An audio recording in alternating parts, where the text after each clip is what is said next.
Building megastructures in Kerbal Space Program can be a lot of fun. You start with a cool idea, build it out, and then stand back to admire your creation. But all this fun ends when you take a look at how many parts it has or just how heavy it is. And that's not all, of course. You still have to get this into orbit somehow, which means a giant rocket and even more parts. Yeah, if you've played with this before, you know your frame rate is going to be terrible. Now I find myself in this position a lot, and sometimes it means scaling down my ambitions to get this done in a more reasonable time span. Anything to help speed this process up is very helpful to me, which is why I'm always on the lookout for new PC hardware. That's why, with the release of AMD's new 5000 series CPUs, I decided to pick up a Ryzen 5900X. This is a 12-core processor with great single-core performance, perfect for both KSP and video editing. Now, since my previous CPU was a 3900X, which was AMD's previous Gen 12-core processor, I thought this was the perfect opportunity to do some KSP-related benchmarks on both processors to compare the generational improvement. And hey, I could make a cool video about it while I'm at it. But this turned into so much more. What started as some simple benchmarks led to a discovery about how performance scales with part count, which led me to develop a new technique for building ridiculously large rockets. And of course, you know I couldn't pass up the opportunity to do something completely stupid with this new knowledge. What I have here is KSP's first ever stock 1 million ton rocket. There's quite a lot that went into the development of this, so let's start from the beginning. Our story begins about a month or so ago when I just got my hands on my new CPU and just wanted to see how much better it performed in KSP. I know I'm not really a hardware reviewer, but let's see if I can take a crack at this.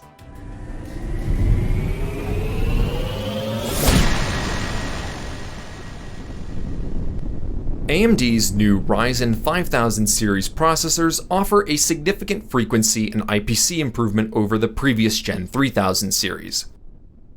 Today, we're going to be comparing two CPUs from these generations, the 5900X and 3900X, to see what kind of performance uplift is possible in Kerbal Space Program. Before we go on to the results, let's go over the testing methodology.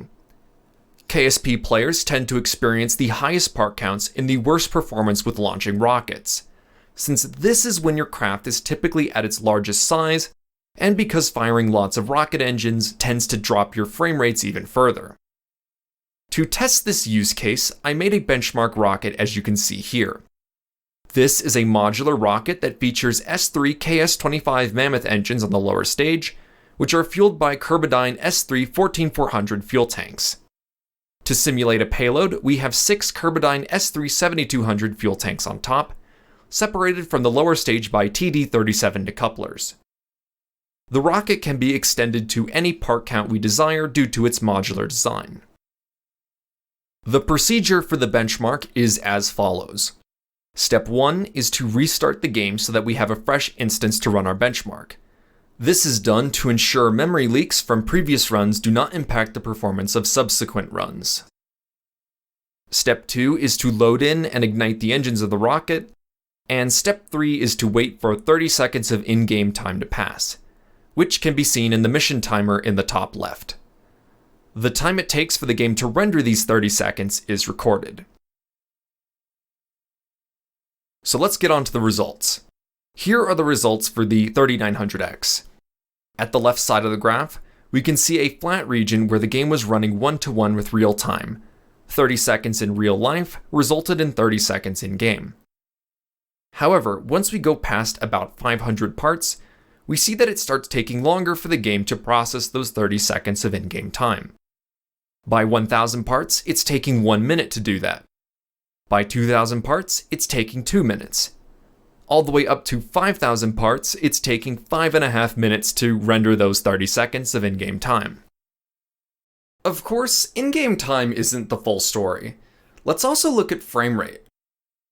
As expected, our frame rates drop dramatically as the part count increases, dropping from 144 FPS at 250 parts to around 5 FPS at 5000 parts. Also, you can see here that the frame rate drops significantly after engine ignition, which is consistent with what we see in-game. Okay, so that's the 3900X. Let's look at the 5900X. First, let's look at time to completion. I mean, as expected from other benchmarks I've seen, the 5900X here is providing about 10 to 20% faster time to completion, which is, on its own, is a pretty significant improvement. Next, let's look at the frame rates. On the lower part count ranges, the 5900X offers a really impressive improvement. Take a look at the 500 part case. The 3900X got 50 frames per second here, while the 5900X got 84. This is an improvement of almost 70%.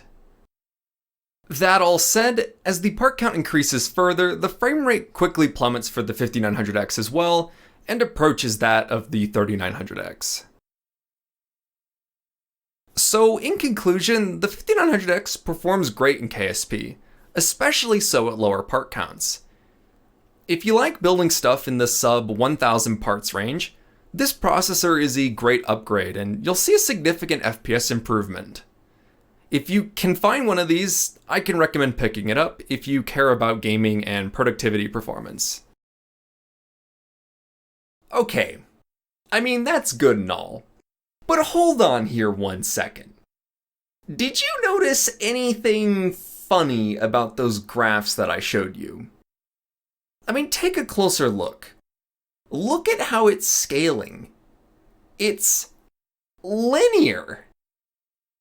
Now, based on all my previous experience with this game, I was expecting this to be some kind of horrible exponential growth. For example, instead of the 5000 part case taking, about 5 minutes to run, I was expecting this to take upwards of an hour. And look, if you're still skeptical about the scaling, I did another test to see if a 10,000 part rocket would hold up to this trend. And look, it does! The 10,000 part rocket completed the test in 9 minutes. About double the time of the 5,000 part case, just as predicted by a linear trend. Okay, just a quick sanity check. I launched my old 3,000 part Komodo KLS that I built a while back and then measured the time for 30 seconds of in-game time to pass. Pretty much same benchmark as the other tests. And here's the results from that test. Take a look at this. It's performing about twice as bad as the 3,000 part rocket from the benchmarks, and it's somehow even performing worse than the 5,000 part case. And that benchmark rocket has 50% more mass than the Komodo KLS. Okay, what's going on here? There's clearly something else affecting the performance other than just part count. Let's see if we can figure out why. Okay, first, let's take a closer look at the footage. You can see something interesting with the Komodo KLS that doesn't show up in the benchmarks. Do you see it? It's got this stuttering to it. It loads some frames, then pauses for a bit, then loads some more frames, then pauses, and so on and so forth. This kind of pausing is not seen so much in the benchmarks. Now, why is that? I thought about this a little bit, and then it occurred to me. Look at how the test rockets are built. Each engine is attached to just one fuel tank, which is separated from the rest of the craft by a decoupler. By contrast, the other rocket has fuel crossfeed across the vessel. Each engine is drawing fuel from fuel tanks on the entire stage. I mean, could this be the reason?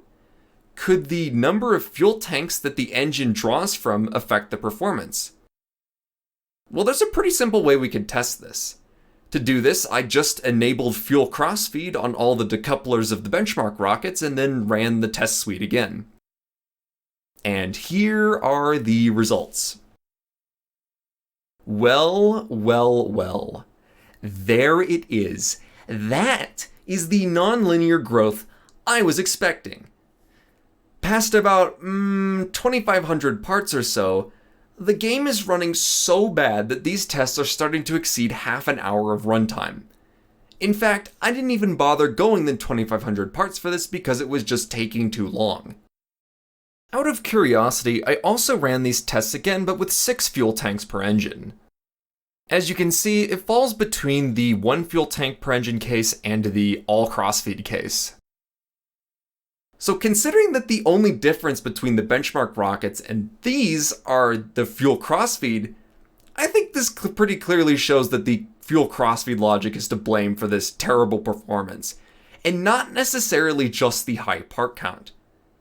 There is something horribly wrong going on with how KSP is feeding fuel into the engines. So this got me thinking. If we aren't bogged down by the terrible performance of the fuel crossfeed logic, how big of a rocket can we make? Now, as we saw earlier, the scaling for a no crossfeed rocket is linear, so we can much more easily access large part counts than in the non-linear growth cases. I mean, look, we ran 10,000 parts here, and already this test bench rocket was over 300 kilotons. I mean, that's 3 times as massive as my old rocket. With this new knowledge, we can go bigger. Much bigger. Let's design this. Okay, of course, we can't just strap fuel tanks and engines together and expect it to work. I'm sure if you tried to build a large rocket before, eventually you run into an issue with the center payload being so heavy that you need to spread the boosters over a large area, which doesn't end well. For my older rocket, I got around this by lining the boosters up the side of the rocket, which reduced the shear forces the rocket had to resist. However, this structure isn't going to work for this new rocket since we can't have any fuel crossfeed. Each fuel tank needs to be attached to a decoupler to prevent crossfeed. Okay, with that all in mind, here's my new solution. Let's take a bundle of large DLC fuel tanks here to act as a payload. Then we'll attach decouplers, and then radially attach fuel tanks to them and offset them into position. This is going to be our second stage, and we'll have 1 mammoth engine draining per fuel tank. Next, we'll get another set of decouplers and attach more fuel tanks and offset them into position. For this stage, we're going to attach 2 mammoths per fuel tank, 1 to the top node and 1 to the bottom node, and offset them into the correct position. Doing this will mean the outer tanks will drain twice as fast as the inner ones, which effectively gives us 2 stages, without using any crossfeed. All engines light on liftoff, and after the outer stage burns out, we will have half of the fuel left in the inner tanks, which is then enough to carry us up to orbit. You can see here that this one segment has enough delta V to reach orbit on its own. I mean, this doesn't look like much, but this is basically it. Much like the test bench rockets, we can now copy and paste this segment onto the craft to extend this to any size we want. I'm showing my process for that here now. Notice how I don't need any mods to build this. I can offset the root part out of the spaceplane hangar by holding shift and clicking on the craft with the offset tool, and then from there I can attach a new segment and repeat the process.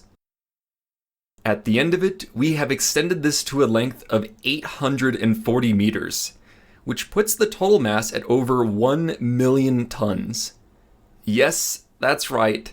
This rocket literally has a mass of 1 megaton.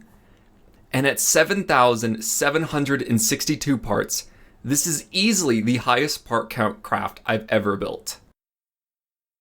We can't quite launch this though. It's currently bigger than any surface at the KSC, so we can't really place it anywhere. We could try to rotate it to sit on the runway, but doing this means we have to pitch over the entire 840 meter long segment, which is not only extremely slow, but also breaks the rocket apart. We really want to rotate this along the axis with the lowest moment of inertia, which means it has to be perpendicular to the runway. The grass behind the runway seems like a perfect place to launch it from then. But the rocket also breaks apart when you try to load it here. I'm thinking the terrain isn't quite flat here, so the rocket just breaks apart when it flexes on the surface. We can get around this though with a little bit of a trick. We can place an extended piston on the bottom of the rocket, and when we load in, the game will set the rocket on top of this piston and drop it. From here, we just have to light up the engines before it hits the ground, and then we can fly onto orbit. Okay, we have our rocket. Let's do this. Patience is gonna be really key with this craft. Simply loading it from the spaceplane hangar onto the runway takes about 5 minutes. But that's not even the worst of it. It takes over an hour for all the engines to light up after pressing spacebar. I won't make you wait, of course. I'll just skip to the ignition. And after waiting that extremely long time, we have engine ignition. And yes, this is my actual frame rate. We're at the point where this is better expressed in seconds per frame. But it is still moving along. It's just gonna take a while. Again, not gonna subject you to this. Let's speed this up.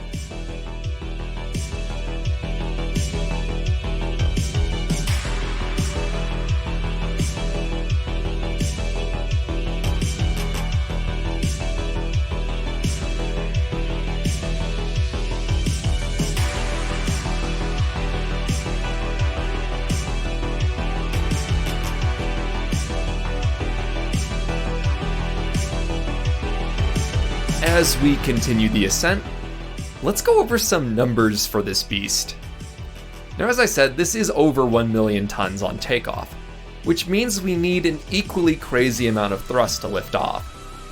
The 3,465 Mammoth engines on here output a combined 13 giganewtons of thrust, and consume over 4,000 tons of fuel per second. Which means that even though the first stage has 444 kilotons of fuel, this first stage burns through all of that in 99 seconds. Speaking of first stage, it looks like that's about to burn out soon. Once it does, we can begin the spectacular staging event. As you can see, I've tuned the aerodynamics of the spent boosters to pull them away from the main stack, so that we don't have any unplanned rapid disassembly. That said, the following rapid disassembly of the boosters as they collide with each other is entirely planned. This is Kerbal Space Program after all, and what would a giant rocket be without some fireworks in the staging? Moving on into the flight, everything is looking good. We're over 2 hours into the recording, and our velocity looks good, and looks like our delta V looks pretty good as well. Seems like the difficult part of the flight is behind us now. Okay, that's not entirely true. We have another problem coming up. If you've been watching the nav ball, you'll notice that the rocket has picked up some pitch. I'm not sure how this happened, but this is very bad for us. This amount of angular velocity is going to be almost impossible for us to cancel normally.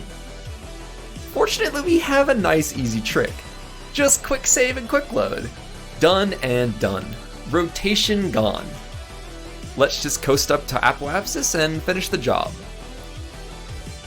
The circularization burn is like any other, with the exception that we are pushing a 240 kiloton payload into orbit with this maneuver. Once that's done, all that's left is to fire the separation rockets and cast the second stage away. And there we have it.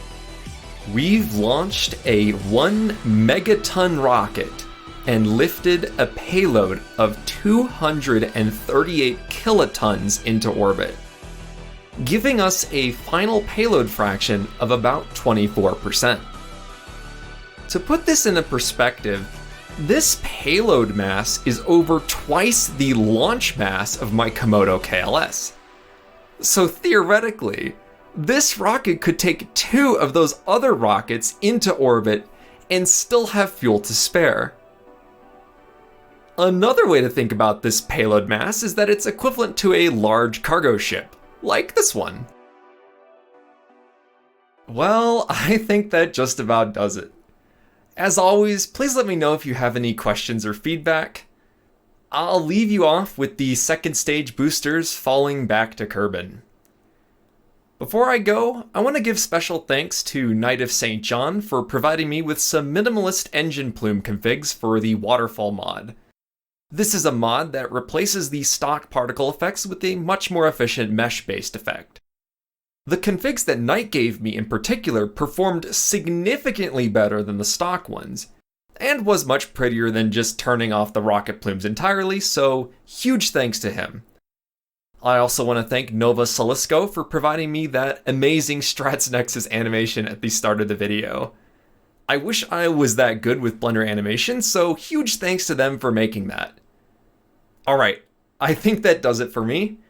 Again, thank you so much for watching, and I'll see you in the next one.